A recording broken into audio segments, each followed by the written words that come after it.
Welcome to the Bulwark Podcast. I'm Charlie Sykes. It is Friday. This is our weekend podcast, which means that we are joined by Bill Kristol, who, by the way, first of all, welcome. Good morning. Thank you, Charlie. Good to be with you, of course. I think I told you that your podcast, our podcast last weekend, broke every record we've ever had of Bulwark Podcast. I mean, not by a little, but by a lot.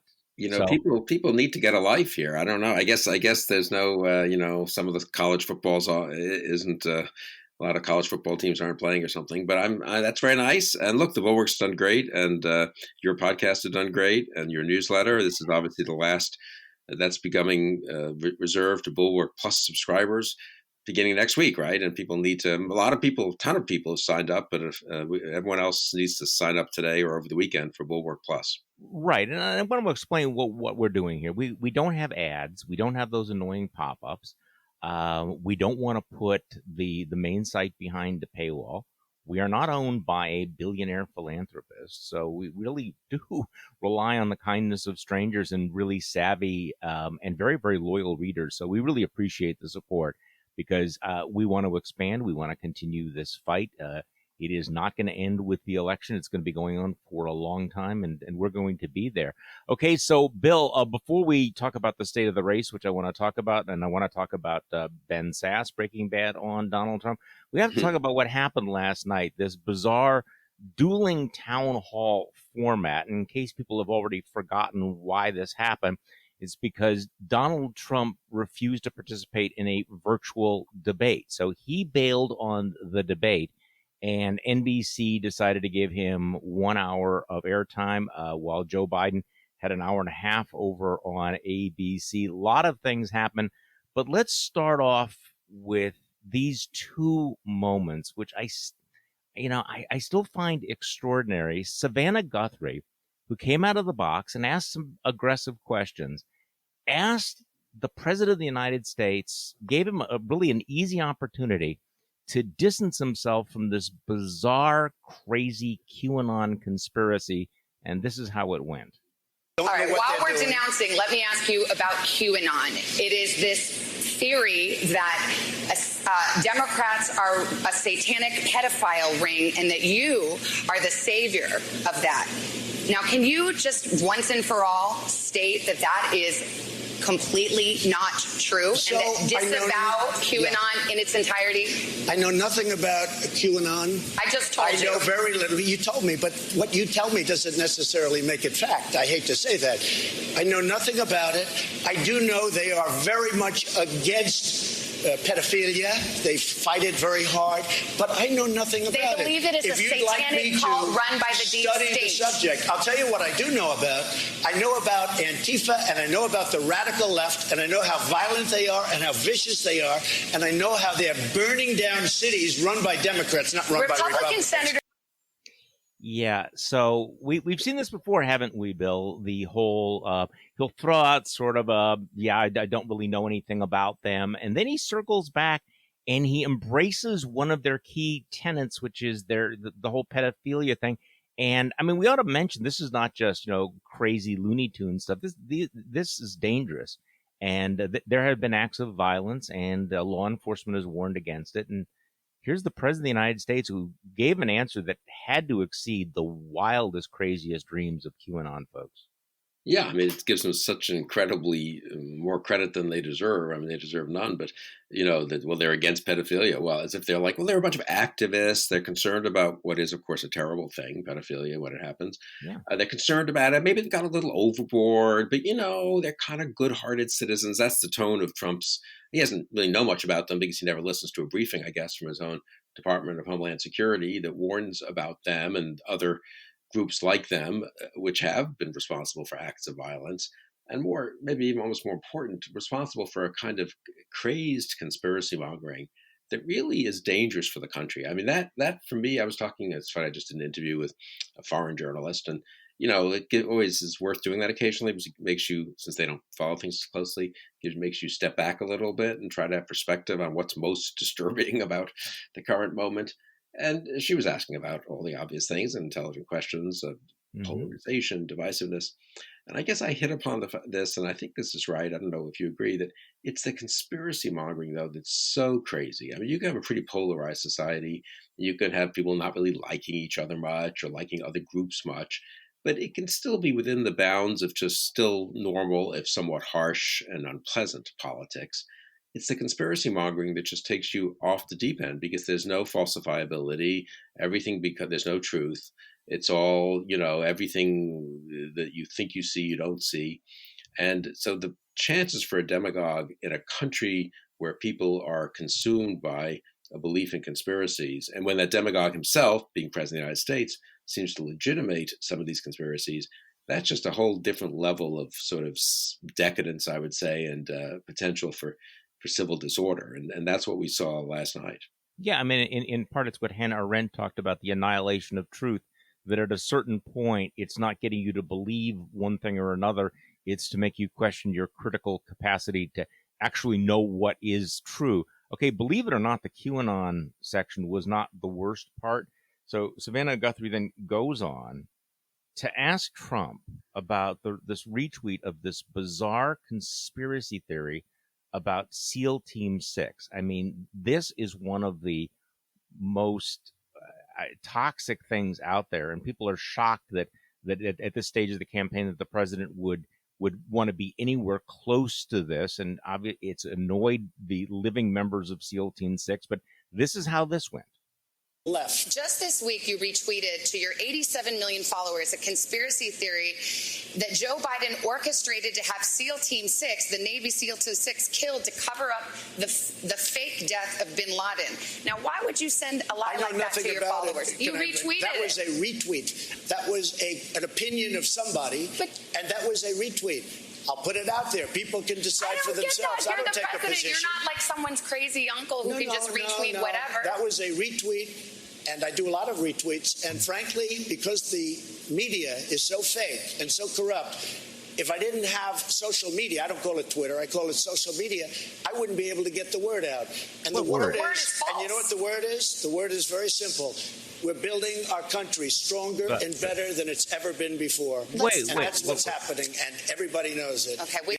Okay, whoa. I mean, Bill, I asked in my newsletter this morning, I mean, at this late date, do we really need a national debate about why it is so profoundly abnormal for the president of the United States to use his position to peddle toxic conspiracy theories? I mean, do we really need to have a discussion that, about why the excuse, I'm just going to put it out there so people can make up their minds, is reckless and dangerous?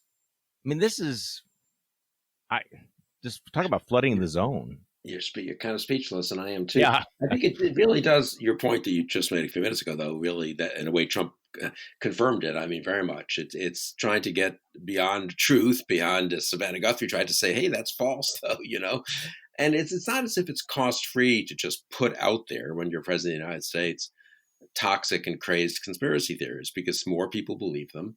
Some people will act on them. Minimally, it just destroys any kind of civic trust that, think about, it's not even worth talking about, but just for 30 seconds, this would assume that, I suppose, huge numbers of people in the military, down to the operator level of, SEAL Team 6 and all the way up through the Joint Chiefs of Staff, had purposely, and the President of the United States had colluded on some insane, set of falsehoods and allowed Americans to be killed, to cover something up. For what? For Obama and Biden and Benghazi's related to it. I mean, it's so crazy. But of course, most of Trump's followers, I suppose, don't believe it literally. But what do they believe? Well, they believe that kind of thing could be possible because, you know what? There's just a huge amount of colluding and conspiracy out there. And it just obliterates any real, incidentally. I mean, so when there's real collusion, like when Rudy Giuliani, we know, has met repeatedly with someone we know is a Russian agent and may well have gotten this ludicrous Hunter Biden thing from that person. We can't have an intelligent discussion about that because it's all who knows and it's all craziness. And anyway, Trump's the guy who's fighting for us. So I do think the Hannah Arendt quote is really apt, and other comments like that. Havel, I think, goes on about this at some length about, it goes on isn't fair, writes eloquently about this at some length, about the obliteration of truth. It's too hard to persuade people sometimes of an actual lie. That's hard to stick to sometimes, but you really can kind of destroy democratic politics. Really, I don't mean to overstate this, but I No. think damage very badly democratic politics by this kind of just promotion of crazed conspiracy theories. It's no accident, I suppose, also that it trashes the American military. Of course, it trashes our intelligence agencies, all these other institutions where if you paid attention to them, you would see that serious people in those institutions think Donald Trump is doing damage to them. Well, and on this particular one, where that Joe Biden orchestrated the killing of SEAL Team 6 and all of this stuff. Look, Donald Trump himself doesn't believe it. I don't think he believes it. But and he just sort of throws it out, just throws throwing stuff up against the wall. And I don't even think that he thinks that his supporters will believe it. It's just sort of like, we're just going to throw out this chaff, this confusion, and then we'll move on to something else. So we just simply create this sort of chaos so that people will at some point be conditioned to think anything is possible. Nothing is true, but anything is possible. And that's also sort of Hannah Arendt, that moment where you have this sort of maximum disorientation. Hey, by the way, you made the reference to the Rudy Giuliani thing. I mean, here we're in the midst of watching a Russian disinformation campaign in real time, running through the president's personal lawyer, who is apparently using the folks at the New York Post to sort of launder all of this. And last night, the Washington Post reported that U.S. intelligence agencies warned the White House last year that Rudy was the target of an influence operation by Russian intelligence. And the warnings were based on multiple sources, including intercepted communications that showed that Giuliani was interacting with people tied to Russian intelligence during a December 2019 trip to the Ukraine, where he was gathering information that he thought would smear Joe Biden. And the intelligence raised concerns that Giuliani was being used to feed Russian misinformation to the president. He was warned about it and just brushed it off. That's just Rudy. So, Bill, here's another thing. This is happening in real time. The Russian disinformation campaign, the collusion with the Russians, and the complicity, not just of the president, but of much of the conservative media. Yeah, no, absolutely. I mean, think of that just back in December when we knew that Rudy was in Ukraine. He made no secret about it. I think he did interviews from there. I mean, think about that for a minute, just that part of it. The president's personal lawyer is in a foreign country dealing with not actually the reputable government of that country, but with Russian agents in that country. And that we just took that, no one said anything about that really. And he comes back and he talks to the president in the White House and stuff that's just unimaginable really in the past, and that is now routine. And of course, now we're seeing what the sort of payoff is. I mean, it's fortunate that it's so ridiculous, the story about the laptop and so forth, that it has no, I mean, there's so many levels of ridiculously to it. Like Biden actually didn't help the person whom he was supposed to have helped. He wanted to get rid of the corrupt prosecutor, Vice President Biden, whatever. Hunter Biden's, slightly, unseemly salary or compensation was for being part of some company over there. It had no effect on U.S. policy. But anyway, now we have this, I take it, fake laptop, with that the Giuliani's discovered from some, mall in Delaware. I mean, it's really unbelievable. And I mean, you think about the old conspiracies, and it is a new level, though, and it's bad. I mean, we shouldn't minimize it. And the idea that we have to spend time on it and that a lot of people believe it, as you say, it's an interesting point you make. I mean, it's not that Trump certainly doesn't believe any of it. I don't think Trump believes any of it. He doesn't really think his supporters believe most of it. Right. But it does throw an incredible amount of chaff in the air and make it hard to know what's what and what's true. It certainly helps Trump get away with things. So everything's just an allegation. And when someone says, wait a second, Mr. President, that's not correct what you've just said. Well, what about the problem of Russian disinformation? That's a serious problem. Nah, that's all just charges and counter charges and so forth. So it fits in very much with the demagogue's playbook to have this kind of confusion and chaos. But also it's rewriting the rules. And I'm continually amazed by the willingness of folks to set themselves on fire, their reputations on fire on behalf of this guy. But there was once a time where if you were a journalist and you speculated that Bill Kristol, for example, had murdered children on his last trip to Ireland or something like that, and this turned out to be completely untrue, that your career would be over, that would be a disqualifying career-ending thing, because Why would you put out something that was so clearly defamatory? And now it feels like it's almost routine coming from the president of the United States that he suggests that Joe Scarborough murdered somebody, that Joe Biden murdered somebody, the Hillary murdered people thing, became sort of like, same old, same old. And yet, nobody's, that whole mechanism of complete disgrace is gone. And I think that's one of the accomplishments. And it's going to be one of the legacies of Donald Trump. No, that's very well said. And I would add one point. I mean, I used to not quite believe this, but I've really come around on this. Our colleague, our friend Elizabeth Newman, who served as Assistant Secretary for Counterterrorism in the Homeland Security Department for President Trump, voted for Trump in 2016 reluctantly, but and has now obviously joined us at Republican Voters Against Trump and done some very eloquent videos and interviews about why she just can't continue to support him. One of her points is that there are studies, and they followed this obviously at the Department of Homeland Security, is that the people out there do get encouraged to take matters into their own hands, to consider violent acts by a president who routinely ascribes murder and other violent acts to his opponents. I used to think, well, that's probably a step too far. I mean, Trump's confusing everyone, but is he really inciting genuine violence? But now we've had the plot against Governor Whitmer and studies that I've discussed with Elizabeth that really do show, look, it's a huge country, and unfortunately there's some pretty unstable and angry people out there.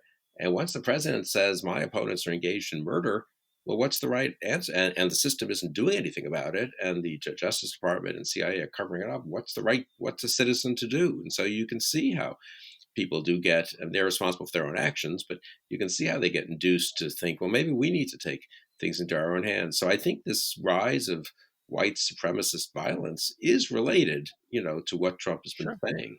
Well, and it's not theoretical, as you point out. In fact, we actually have those guys who were talking about kidnapping and possibly murdering Gretchen Whitmer, the governor of Michigan. We know this. We know that people who have been infected with the QAnon conspiracy have gone out and committed crimes, have shot and killed people. This is happening in real time. So, when we're throwing out all of this chaff, why does someone throw out chaff? Because they're trying to distract you from something else. So, that's my question at the moment, that we're sort of following that, which I think is legitimate. I mean, following that particular squirrel. But yesterday, the United States surpassed 64,000 new coronavirus infections for the very first time since late July. We are still seeing 1,000 Americans dying, while the president is out essentially proclaiming nothing to worry about. There's a cure. People are not dying from all of this, continuing to downplay the need for social distancing and masks. I mean, that is a huge story. We are going into what might be a third peak. And you mentioned Republican Voters Against Trump and what Elizabeth Newman said. Do you remember when Miles Taylor, who was also a top official in the Department of Homeland Security, cut a video for RVAT in which he talked about a moment in which the president was threatening to withhold emergency aid from California because he didn't like their politics, because they didn't support him? Well, just yesterday, the administration denied California's request for a disaster declaration for these massive wildfires. So what Miles Taylor said the president was threatening to do actually happened yesterday, and that it's barely registering. Yeah, it's amazing. I remember when I was in government, I don't think it's changed much. These disaster declarations were pretty routine. Yeah. The governor asked for them to deal with a real natural disaster, hurricane, wildfires, etc. And the fact that the administration is denying it is pretty astonishing. He doesn't think he'll carry California, and I guess he thinks he can posture as kind of a tough guy and not wasting any money on those blue states, and those feckless citizens who I guess have asked for it by having these terrible wildfires. So that's really you're right. I mean, everything everyone who's served in the administration has warned about turned out to be true, and it's a little worse than even we thought. I keep coming back to that. I've talked to now many people who've left the administration over the 3.5 years, and obviously what they say in private is different from what they say in public. I mean, obviously, I don't know why it's obvious they should say it in public, but anyway, it is different. And I always ask them, hey, look, if I were there, and this was a little more 2 years ago or so when it was a little less clear, I were there, would I be a little reassured? Would I think, it sounds kind of wacky on the surface, but deep down, the system is kind of working. And Trump, when you really get him in the Oval Office, is willing to be more serious despite all the posturing. He's a showman and so forth. Or would I not be reassured? And I've got to say, every single one of them, and this ranges from the very highest level people who left to mid-level people, has said, no, you would not be reassured. Quite the opposite. It's worse than you think. And I really think that's become very clear, especially with Miles and Elizabeth and Olivia Troy. I mean, they've said things that, they were in the meetings, they dealt with the president, especially Miles and Olivia. Elizabeth saw the consequences of it as assistant secretary. And, everything that we worried about was worth worrying about. And to come back to a theme we've discussed before, but just can't be mentioned enough. I mean, some of the guardrails that were there originally, many of them, unfortunately, have gone. They didn't do a great job guarding in the first couple of years, but they did stop him from doing a lot of things. They're mostly gone. He's now got compliant operatives and sycophants in key places. It's getting worse. A second term would be much, much, much worse. And that's the urgency. People sometimes say, what are you so upset about? And come on. And this country's a strong country. And, I mean, people, no, I agree. The degree of to which it's really a danger, a clear and present danger, is really striking. It's 2016. You could talk yourself into thinking, I didn't, you didn't, but I think others could, that, he'll grow in office and the Republican Party will stand up to him and the internal guardrails will work. You can't believe that about a second term of Donald Trump. Well, a second term, I think would be very likely to fire the FBI director and look for an attorney general who's even more compliant than Bill Barr. I mean, think about that for a moment. All of the adults are gone. Okay, so speaking about adults, let's talk about Ben Sasse for a minute. Okay, the Nebraska Senator Ben Sasse, who was a very strong Trump critic up until last year when he had to make a choice. He was running for re-election. He didn't want a primary. And so he whatever the deal he cut with Donald Trump, he got the endorsement from Donald Trump. And from September of 2019 till now, he's maintained almost complete radio silence. And now there's this report about his comments in a call to constituents. And I'll read some of what he said here. The debate is not going to be, Ben Sasse, why were you so mean to Donald Trump? It's going to be, what the heck were any of us thinking that selling a TV-obsessed, narcissistic individual to the American people was a good idea? We're staring down the barrel of a blue tsunami. And then he goes on, the way he kisses dictators' butts. I mean, the way he ignores the Uyghurs, our literal concentration camps in China. Right now, he hasn't lifted a finger on behalf of the Hong Kongers. The United States now regularly sells out our allies under his leadership. The way he treats women, spends like a drunken sailor. The ways I've criticized President Obama for that kind of spending, I've criticized President Trump for as well. He mocks evangelicals behind closed doors.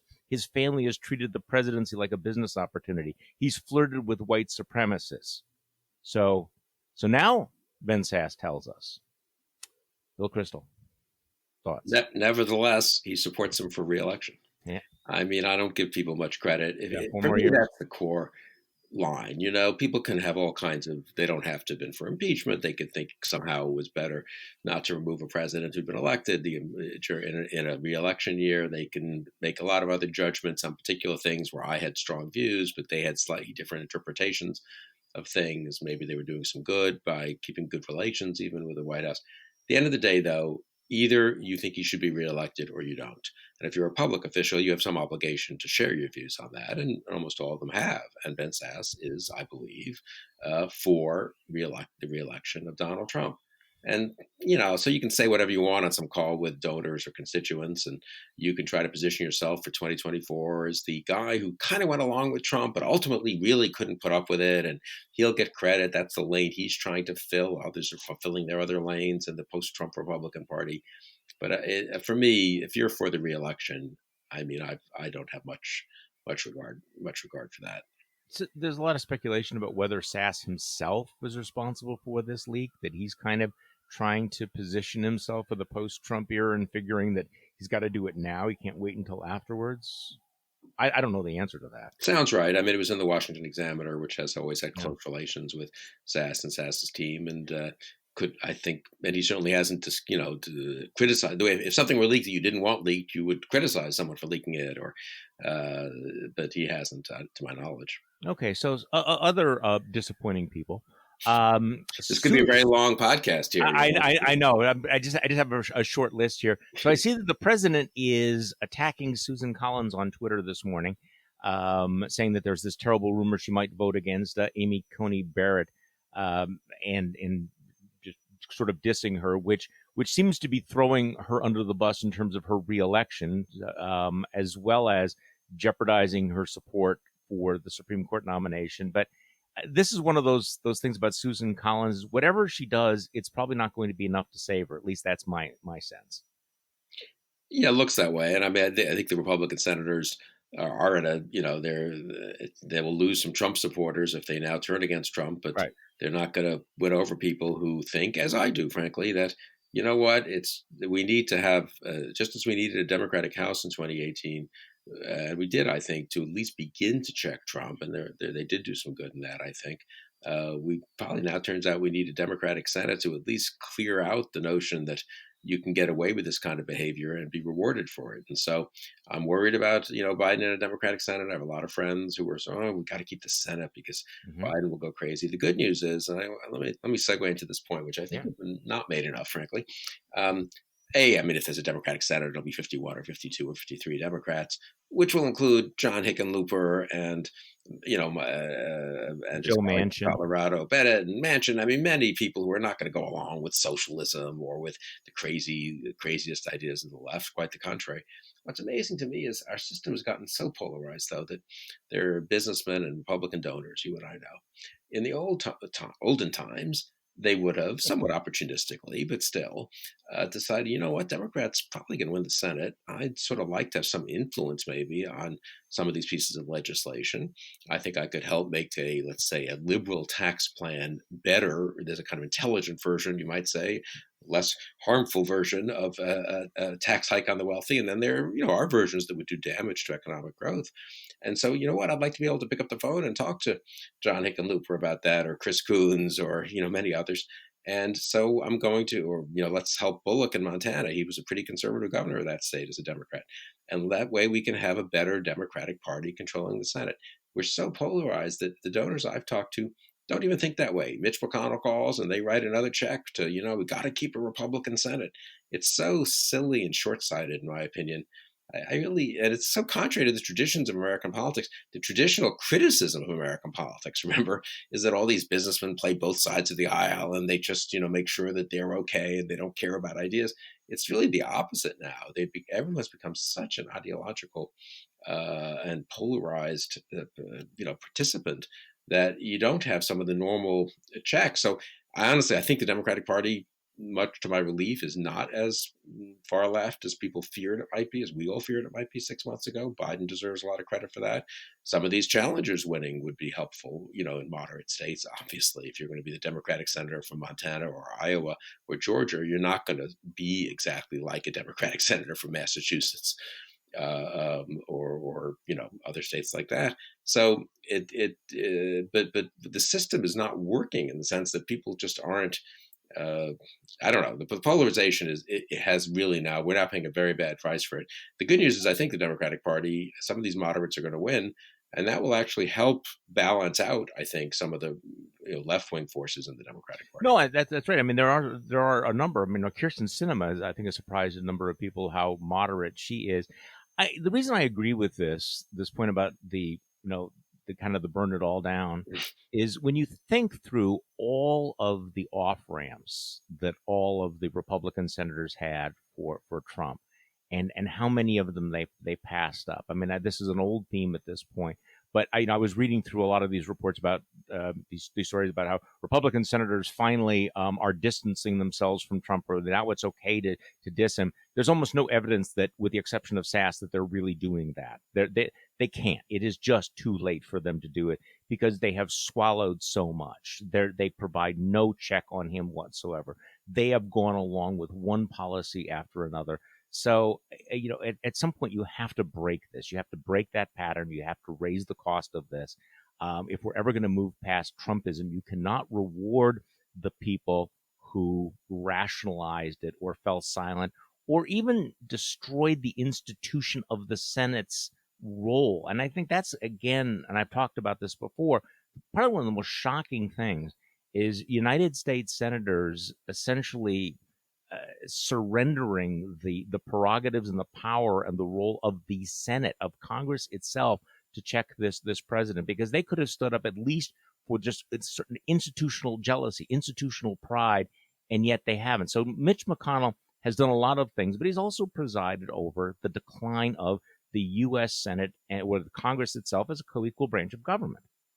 No, absolutely. It's funny. I did this, I think I mentioned earlier, an interview with a foreign journalist who happened to be from the Czech Republic, from Prague. I participated in a conference there, and she wanted to follow up with some questions. Participated by Zoom. Unfortunately, I would have loved to have. I haven't been in Prague in 25 years. It would have been great to visit, and that's why I originally thought, hey, great, a conference in Prague. They've invited me. And of course, like everything else in the last 6-8 months, it was a pleasant Zoom experience from my desk here in Northern Virginia. But we were talking about it, and we were talking about Havel a little bit, who had been the inspiration of this particular conference. And, I was thinking about, I don't know this that well, but in the Central European nations, the Eastern European nations, the Warsaw Pact, nations, there was a moment there, and I was in government at this time in late 89, early 90 even, when it was like, maybe we can just leave the reform communists in power, the kind of people, not the people who were really part of Brezhnev's Warsaw Pact, but the people who had sort of said they wanted to reform but who had been basically, communist apparatchiks for the last 10, 20, 30 years, 40 years in some cases. And really almost every country said, no, we can't do that. We need to have a clean break. Now, that doesn't mean that you're going to then spend the next 5 years persecuting everyone who was a mid-level bureaucrat or even an upper-level one, honestly, in the communist regimes. And a lot of these countries, I think probably prudently, from a practical point of view, let these people come back into public life. There wasn't some different countries went in different ways on this, but generally speaking, there weren't massive purges of everything. And I guess I would have the same attitude towards the Republican Party. I mean, I'm not for getting rid of everyone who's ever said anything nice about Trump or worked with him or voted even with him in the Senate or the House or staffers in the administration. But I do think you need a clean break after November 3rd. To at least establish that, no, that is not the future. That cannot be the future. It's not for the sake of punishing people in the past. It's for the sake of having a healthy party in the future. I'm not sure how possible that is. I want to make clear. I'm not wildly optimistic about that. But it would be good for the country if we had one. And the only way to do that is a clean break, I think.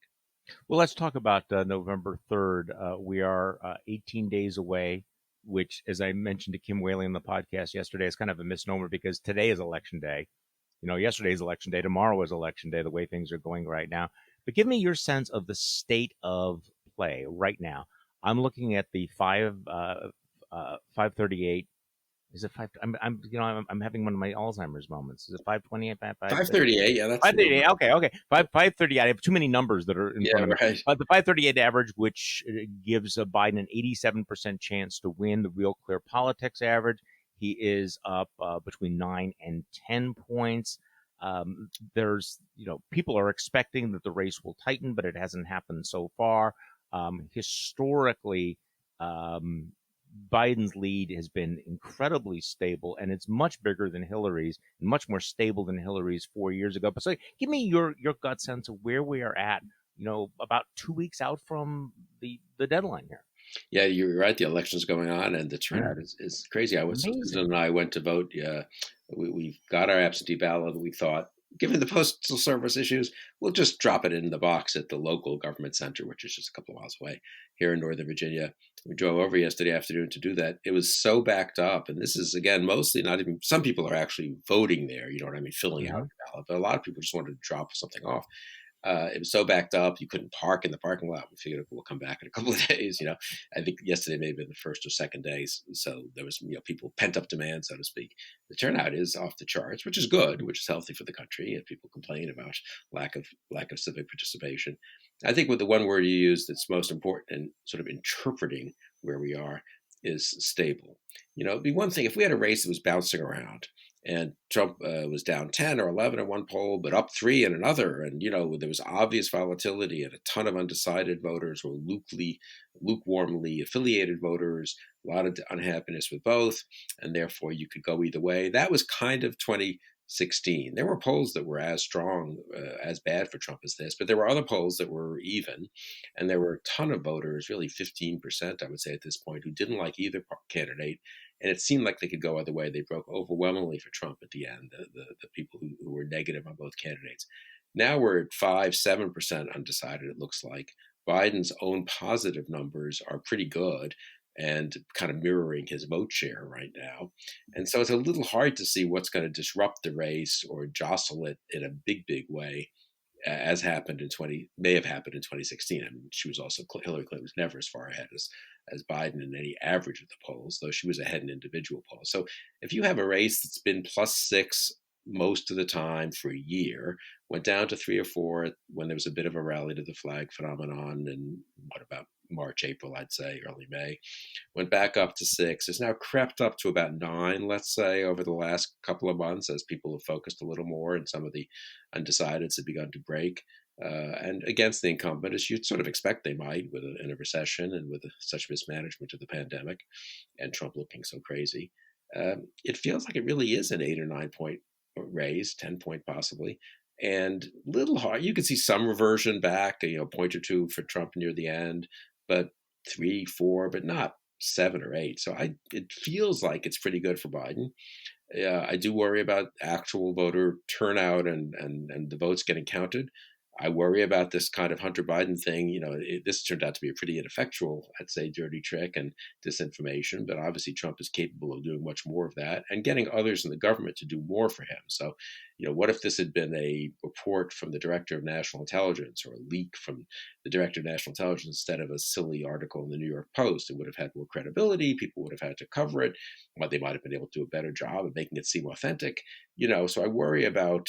Good news is I don't think the people in the CIA and other places would do any of that. But even Ratcliffe saying it, even Bill Barr speculating about vote fraud does do some damage. So I remain nervous because Trump controls the federal government.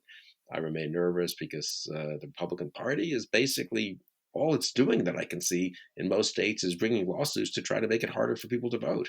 And all that Republican governors are doing is putting into place policies to try to make it harder for people to vote. It's pretty unbelievable to have one of your two major parties basically dedicated to suppressing the vote here in the last 3 weeks. But that seems to be what the Republicans are all about. And it's remarkably unsubtle. And this is something that Kim Willey and I talked about yesterday. It does feel as if this has generated a massive backlash, that people are watching this, they're seeing this, and they played their hand too early. Because what you saw in Georgia, people are really going to come out, despite all of these concerns about the balloting. People have a plan. They are focused. So I do think that this might be blowing up in their face, because this is the one place you don't want to be in American politics, where, be the party that wants to make it really hard for people to vote, that makes it very, very clear that you want to suppress the vote. It's one thing to be sort of subtle about it. Right. There's no subtlety about it at all. It's so blatant. And I think that people see that, they see through it, and I think they're reacting to it. So I very much agree with that. It's one thing in the past, it was like, well, you should have the driver's license or not. And I think that was a reasonable debate. Not crazy to ask people to show a driver's license when they vote, or some form of ID. And maybe the intention was to make it harder for some Democrats to vote, but it was at least on the surface a kind of plausible thing. Other countries make you show ID and so forth. Now, with the shutting down of, like in Texas also, as in Georgia, of alternate voting sites and stuff, with the transparent attempts to discredit vote by mail and in a way lay the groundwork for possibly trying to stop counting of such votes after election night. You do see a real, as you say, a transparent attempt. I think there's been a backlash in Texas and in Georgia. Maybe there'll be in other states. A friend of mine, I think I tweeted this, a friend of mine, longtime friend, very serious person, conservative, served at high levels of government, not very political, more of a government type, policy type, said to me, he emailed me late yesterday after reading one of these stories that, he'd been a Republican a long, long time, but he did not sign up for a party that would pass on Russian disinformation, Russian agitprop, I think he called it, on the one hand, and try to suppress the votes of Americans on the other. That's really kind of become the core essence of the Republican Party here now, 2.5 weeks before Election Day. It is not a good look. Okay, so I saw you had an interesting tweet the other day about Rupert Murdoch. Rupert Murdoch is reportedly predicting a Biden landslide. This is a story from the Daily Beast saying that he thinks that Trump is going to get blown out. Interestingly enough, doesn't appear to be much pushback. If that story is true or questionable, you would expect that the Murdochs have many ways of trying to discredit it, and they are not.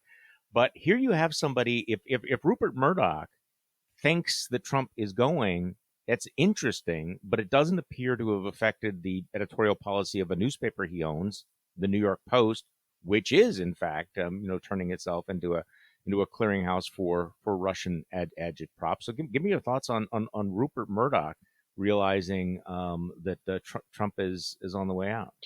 Well, he's an intelligent man, and he owned the Weekly Standard for 14 years. Was a good owner. We had editorial independence, and we always he was very courteous personally, and went to conferences he put on and so forth, and enjoyed it. I've got to say, it's one thing again. I feel bad criticizing him in a way, because I guess we owe him. I mean, we lost money a little bit, so he kept it going, and then he sold it eventually to Phil Anschutz. But I feel that also about the early years of Fox News. There was some good stuff. There was a little bit of wacky stuff, but there was a lot of good stuff on Fox News then. And I was on the Sunday show with Brit Hume and Ron Williams and Merrill Ellison and Tony Snow, and I thought we did okay, And so I feel sort of bad criticizing Rupert, but I've got to say, you don't get much credit, I don't think, for now deciding 2.5 weeks out, he looks likely to lose, and therefore I'm going to be a little critical when you're still owning the New York Post and publishing this nonsense, and owning Fox News, having Fox News be part of the corporation you're chair of, and letting Tucker Carlson go on these, white nativist rants. So I don't, it's and incidentally as with SAS. It's usually framed in, we're going to get clobbered. This is terrible. Not this is terrible because it's very bad for the United States of America. This is terrible because the Democrats might win the presidency and the Senate. Well, that's ridiculous. I mean, if you can't step up and say something about the country, you don't get credit for suddenly noticing that the polls show that Democrats are going to win the presidency and are likely to win the Senate.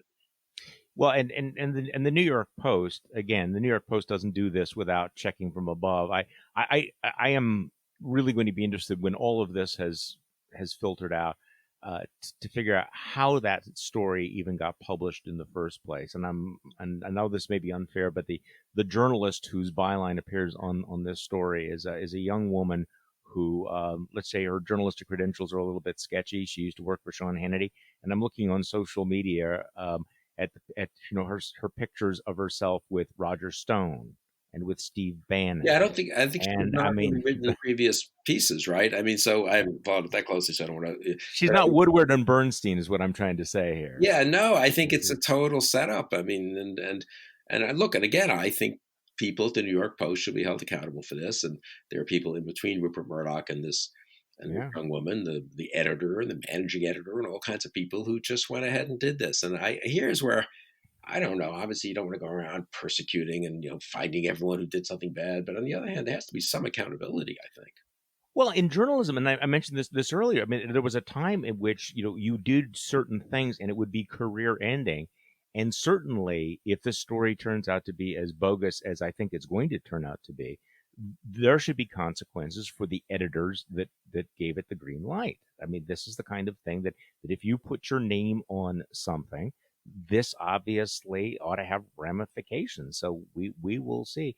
So we're talking about the state of the race, and obviously you have to mention the state by state polls. And of course, we're doing the white knuckle polling, very close races in places like Florida. But also, it's really hard to find really good news for Donald Trump. The fact that he has to defend Georgia, which he should be winning easily. He has to defend Iowa, which he won by 9 points. It looks like Wisconsin is out of reach. Michigan is out of reach. Solid leads for Joe Biden in Pennsylvania. I don't know if you play around with those interactive 270 maps. Do you do that sort of thing? Sure. Who doesn't? It becomes very, very difficult for Donald Trump to win this election if he loses Wisconsin, Michigan, and Pennsylvania and Arizona. Actually, it becomes impossible for him to win. Right. Arizona could be a tipping point state if he surprised people there. But this map is, I mean, for him to win this election at this point. And I know that I said roughly the same thing 4 years ago, but this is the ultimate drawing to an inside straight. This is like drawing to an inside royal, Yeah, I'd put it. I mean, I think that's a good. I mean, I put it this way. I do think 4 years ago. I mean, I thought that I said on TV like a week before the election there was a 1 in 4 chance Trump would win. I thought it was unlikely, but it was like drawing to an inside straight, which is probably less than 1 in 4, but is not a totally something that never happens. What is it, like 1 in 13, I suppose, something like that, if the other cards are evenly distributed. Now you really need something more like, I don't know, kicking over the table and, just you need to really change the whole national dynamic. He can't do it by, finding a clever little thing that would help him by 2 points in Michigan or 1 point in Wisconsin anymore. He needs to change because he's behind by, it looks like, 5 to 7 points in the three, at least, but in the 3 upper Midwestern states that he won last time, one of which he needs to win. And he also seems to be behind pretty handily in Arizona and probably trailing by a bit in Florida. So, and Ohio, for that matter, is very close. North Carolina, he's trailing by a bit. So, he needs something to change the national dynamics, which it can't just be, as I say, particular exploitation of a particular, a lot of turnout in northern Wisconsin. So the turnout could help him and stuff, but something big would have to happen. So far it hasn't, but we're, as you say, white knuckles and 2.5 weeks. Well, you used the phrase that has actually been in the back of my mind that if you're Donald Trump and you're looking at this, you do kick over the table. You're playing the game. You just scatter everything, and he's capable of doing that. That would be his instinct. Whether he's able to pull it off, I don't know, and I don't know what it would be for him to try to do that. But that's why this next 2 weeks is going to be, well, it's going to be lit. Bill Kristol, thank you so much for joining me on the podcast. Again, we always appreciate it. We're looking for the same kind of numbers this weekend. And thank you for listening to the Bulwark Podcast today. I'm Charlie Sykes. We'll be back on Monday, and we will do this all over again.